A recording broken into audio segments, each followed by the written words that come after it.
Halloween 1989 in Richmond, Maine, a town predominantly of Russian immigrants. Four teenage boys, Alex, Baron, Anatole and Nikolai, aged 16 to 17 years old, had plans for the night, but that all changed when they stumbled into a place they should have never entered. This is their story as was told by Nikolai years later. If I could take back the decisions we made that night, I would in a heartbeat.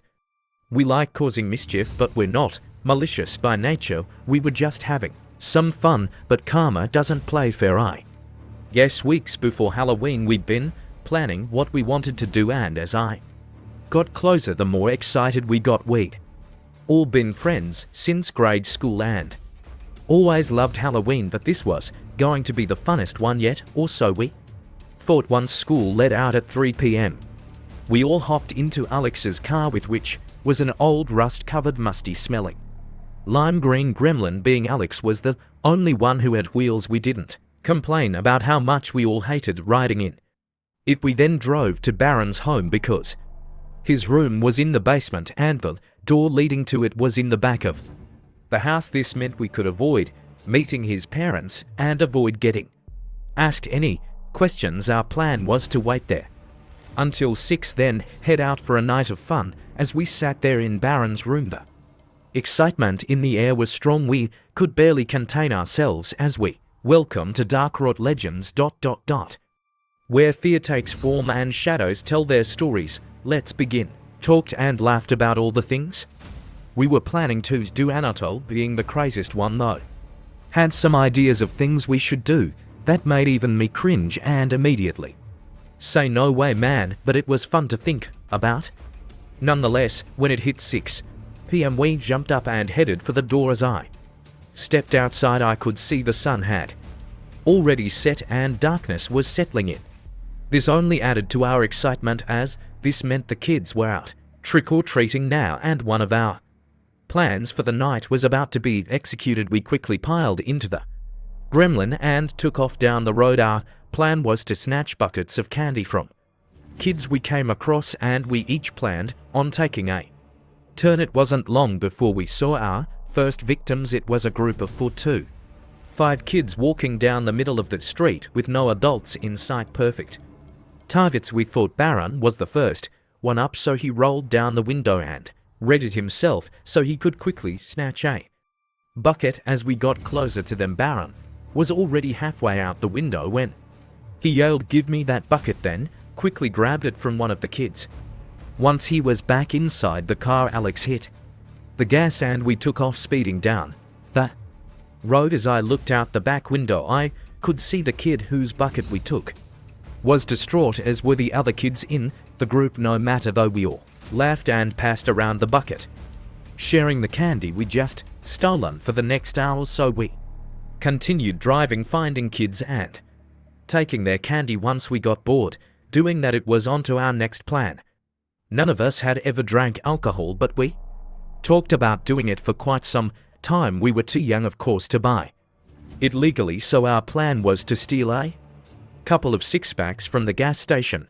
We had a good plan for stealing it as well. 2 of us would be distractions and the other 2 would steal a 6-pack. When we pulled in and parked in front of the gas station, that was the most nervous I'd ever been. I'd never stolen anything in my life. Anatole made it sound so easy, but I wasn't so sure. The plan was for Alex and Baron to buy snacks at the same time, thus creating a wall where hopefully the clerk couldn't see Anatole and me stealing the beer, as the location of the fridge that stored the beer was in front of the counter, so we thought we had a good chance of getting away with it. As we walked inside, I looked over at the clerk, who was refilling the shelves behind him with cigarettes. I remember thinking we were off to a good start as I headed over, tack like I was looking at a magazine which was close to the beer. It didn't take them long to grab their snacks, walk up to the counter and start paying. I then quickly walked over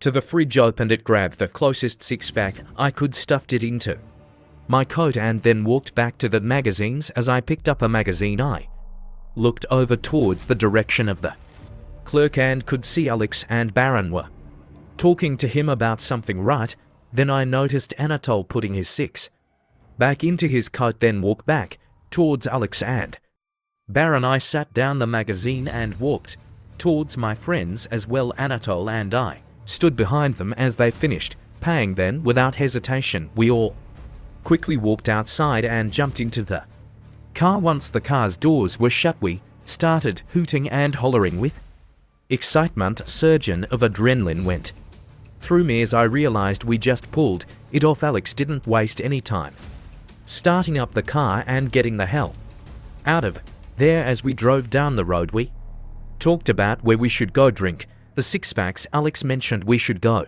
to the church a couple miles down the road that had been abandoned for years. It used to be a Russian Orthodox church but was boarded up and had been that way since I could remember. We'd all heard the stories growing up about how the priest who lived there just up and vanished one day without a trace. The rumor was it had something to do with the church building itself, and we were always warned to stay away. We just chalked it up as parents saying that so kids wouldn't venture inside. A few minutes later, Anatole blurted out, "Hey, stop the car." "Why, what's up?" asked Alex. "Just stop the car, man," replied Anatole. Alex hit the brakes, stopping the car, at which point Anatole jumped out, ran over to the sidewalk and grabbed a lone kid that was walking there. I hadn't noticed the kid was on the sidewalk until then. Anatole ran back to the car and climbed inside, still holding the kid who was kicking and screaming to be let go. "Man, what the hell are you doing? Let that kid go," said Baron. "Yeah, what are you doing? Don't be stupid," said Alex. "Calm down, guys. I'm not going to do anything to the kid, just want to scare him," as all replied. Anatole. I didn't say anything as I was shocked as to what was happening. My head was spinning. "Whatever, man, you just better let that kid go soon," said Baron. "Yeah, I plan on it," replied Anatole. We rode in silence the rest of the way to the church. Even the kid stopped kicking and screaming. He'd listened to the conversation, so I assumed he thought he was going to be let go soon, but who really knew with Anatole? I often wondered what went through his head. As we pulled up to the abandoned church, I started having second thoughts as to what we were doing and where this was all going. It had been fun up until Anatole grabbed the kid, and I still couldn't believe he'd done it. Over the years, my family had often driven past this abandoned church, but I never actually paid close attention to it. All the windows and doors were boarded up, and it looked like it needed to be torn down. As we stepped out of the car, we each reached for the flashlights we brought, and Alex said, "I got a crowbar in the back in case we need to pry open the back door. Grab it, would you? We're most likely going to need it," said Anatole as he stood up, still holding the kid. I remember standing there looking at the kid's face as he glared at me without saying a word. "Just let him go, Anatole," I said. "Dude, I'm going to let him go once we get inside and he's good and scared," replied Anatole. As we stood there, Alex went over to the back door and started prying it open. "Come on, guys, it's opened," he said. We then proceeded to walk inside. Once inside, the smell of dust and old rot hit me. It was easy to see no one had set foot inside there for a very long time. Anat then walked over to one of the church's benches, put the kid down, pointed at him and said, "Kid, do not move from that bench until I tell you. Got it?" The kid just looked at him and nodded his head. "Let's crack open the beer. I've been waiting all day for one," said Alex. "Good idea," replied Baron. We each grabbed a beer from one of the six-packs we'd stolen, cracked it open and had a sip. I almost spit mine out at first. It was not at all what I expected. The guys laughed at me as I struggled to keep it in my mouth. Not bad, different than what I thought it'd be," said Alex. "Yeah, definitely different," said Baron. We didn't say much as we finished drinking our beers. Once finished, Anatole threw his empty can across the room and said, "It's time we check this place out." He then started walking around the church. The church looked bigger inside than it did from the outside, and it looked like there were several doors that led to other rooms. A few minutes went by as I started to feel funny, but good, I guessed it was the beer, and I hadn't eaten much since lunch. Suddenly Anatole blurted out, "Hey, guys, get in here." We all quickly ran to where we'd last seen him. He'd gone through one of the doors at the other end of the church. When we went inside the room, we could see him standing in front of a closed door. As we walked up to the door, we could see the word Drak carved into it. We each said the word aloud, and we all spoke decent Russian, being that's where our grandparents had immigrated from, but none of us knew what this word meant. Anatole then tried opening the door, but it was locked with a deadbolt that needed a key. Come on, let's go finish the beers before it gets too late, said Alex. Let's try and open this door first. I want to see what's on the other side, replied Anatole. He then pointed to Baron and said, go get the crowbar, man. Fine, if it'll make you shut up. Also, you have to release the kid after we do this, replied Baron as he walked back to the main area of the church to grab the crowbar. Hey you guys, the kid is gone, shouted Baron from the other room. So what, who cares? Get your ass in here so we can open this door up, replied Anatole. Baron then came walking back and said, let's hurry the hell up before that kid runs and tells someone what happened and where we're at. Yeah, you just come here, replied Anatole as he motioned to Baron to put the crowbar between the door and the door frame. Once the crowbar was in place, both of them started pulling as hard as they could, trying to pry the door open. Just when I thought they couldn't do it and they'd give up, the wooden door made a cracking sound and it popped open. Right then, an ungodly smell hit our noses and Alex blurted out, what in God's name is that smell? I've never smelled anything like it before. I don't know, and I don't want to find out. I said, bring your flashlight over here, Nikolai, said Baron. I walked over, handed it to him and took a step back. It was already on, so he took it and shined it down into the darkness. Holy hell, it just goes down into a deep dark hole, said Baron. We all quickly walked over and stood next to Baron, looking down into the hole. It was in fact deep and dark, and no bottom we could see. Unless you guys plan on jumping down into that thing, I say we get out of here before someone comes. The kid, remember, said Alex. Yeah, we'd better split, I said as I started backing up away from the hole.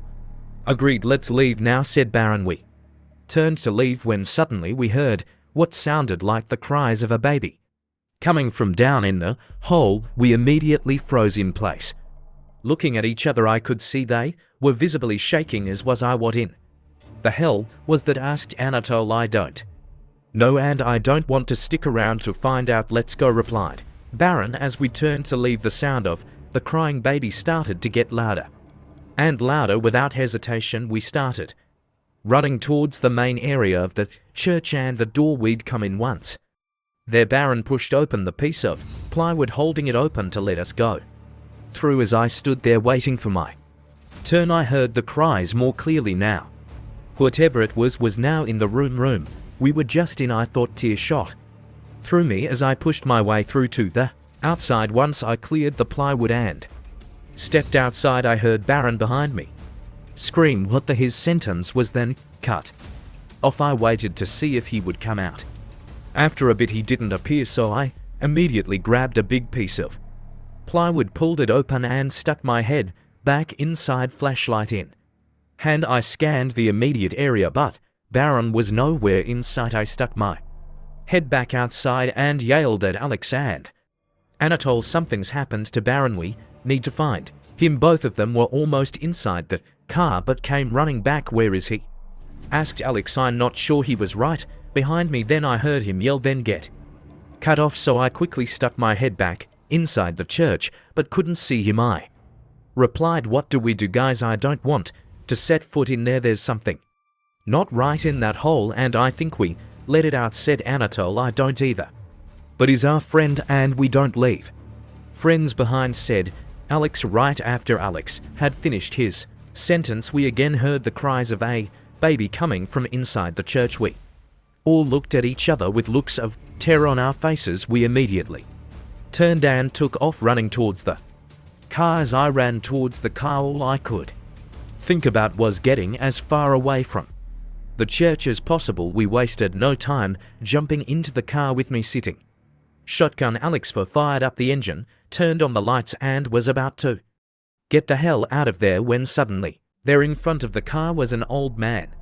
He was dressed like an old-world Russian Orthodox priest. He had a long, white beard and a sheer look of evil in his eyes as he stared at us. Before Alex could put it in drive, the priest was at his window. He put both of his arms through the glass, breaking it. As if it was nothing, he grabbed Alex, pulled him out of the car, then started dragging him towards the church. I sat there as I watched the priest easily rip off the large piece of plywood from the door and drag Alex, kicking and screaming, inside with him. Anatole and I sat there in shock for what seemed like minutes, but was more likely seconds, when he quickly moved into the driver's seat and said, "We need to get out of here now, man." I just nodded my head in agreement. Anatole then slammed the car into drive and took off as fast as the old car would go, leaving a cloud of dust in the old dirt parking lot. As we drove down the street, we kept looking behind us, expecting to see the priest. "What do we do now? Where should we go?" asked Anatole. "We need to go to the police, but I want to go home first. My parents need to hear this from me first," I replied. Anl nodded his head and started driving towards my house. When we got to my home, we went inside and told my parents everything that had taken place, starting from when we first started snatching buckets of candy from the kids. My mother then told us a story I shall never forget. "Oh God, no you didn't. I can't believe you went inside that church. It's boarded up for a reason, and we've told kids for decades to stay away. When I was 7 years old, people started mysteriously disappearing from town. Every Halloween, 1 to 2 people would completely vanish. This went on for almost 10 years before the town figured out what it was. I remember one night coming home from being out with my friends. When I walked inside the house, there were several men from town and my father sitting in the living room having a serious discussion in Russian about something. As I took off my shoes and coat, I remember hearing the word Dr. Kak spoken several times by some of the men. They also talked about the priest who ran the main church in town. He'd immigrated to our town about 12 years before. At the time, I didn't know what the word "drivok" meant. As I was about to head to my room for the night, my father spoke up and told me, my mother and my siblings to come into the living room. He sat us down and told us a horrifying story. He said he and some of the men in town had figured out why people had been disappearing on Halloween over the last 10 years. Apparently, the priest had developed a taste for human flesh back in Russia and had also brought with him a creature known as Avakits, an ancient Slavic creature about the size of a large baby. It has long claws, black fur, and prefers eating the meat of humans. When the men, including my father, figured out it was the priest and the Drok, they went to the church to deliver their own justice. While they're there, they discovered the room and dark hole where the priest had been keeping the Drok. They thought they'd kill the priest, then tossed his body into the hole and locked the door. Only my father had the key and kept it with him until his death. Now I keep it safe. We sat there in disbelief after hearing my mother tell us that story. My mother then walked into the kitchen, picked up the phone and called the chief of police, saying, "Victor, this is Feto. It's begun again." She then told him what IID said, hung up the phone, then came back into the room. "Victor and some other men are going to handle it this time. Other measures will be put in place to assure this never happens again. You are never to speak of this again. It's your fault for being foolish that your 2 friends are now dead." After that day, no one in town or my family ever spoke of that night again. Every time I'd see Baron's or Alex's parents or siblings in town, they give me the most hateful looks, and rightfully so.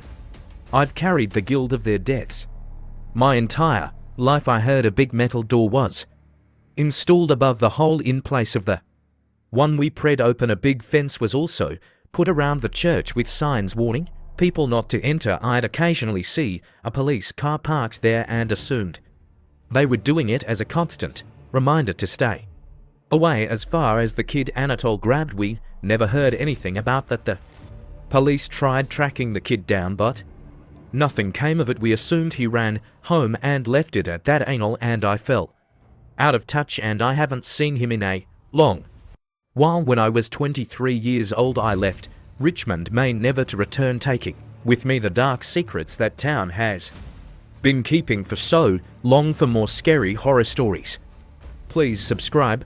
Thank you for joining DarkWrought Legends. Subscribe for more tales of terror. If you dare.